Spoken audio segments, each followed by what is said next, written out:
this is Tim from Your Six Studios. Today in this video I'm going to show you how to turn on and allow file transferring on your Google Pixel phone. So maybe you want to bring this to like your computer or something like that and transfer photos. Well, you should be able to just swipe on down from the top left and there should be an option just under your notifications for file transfer. And then once you do that, enable it, you can just transfer it easy. But I'll show you another way to turn it on permanently. So to do this, we want to go on down to About Phone. So you can see it right here, this option. Now you're going to be able to see a bunch of personal information on here, like your phone number, so I'm going to hide my phone. And then scroll all the way down to the bottom under that category. And you can see build number, just tap this 5 times.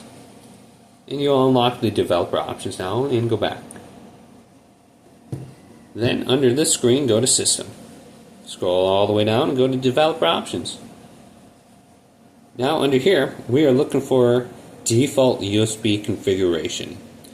So let's scroll on down until we can find it. And then it should be about halfway, otherwise you can just search for it in the top right. It's called default USB configuration. So here it is, tap it. And then you can just set this to file transfer / Android Auto. Now anytime you plug this into your computer, you can just bring up your phone and you don't have to select it through the notifications menu anymore. So hopefully this video did indeed help you out. Leave it a big thumbs up and subscribe to my channel down below.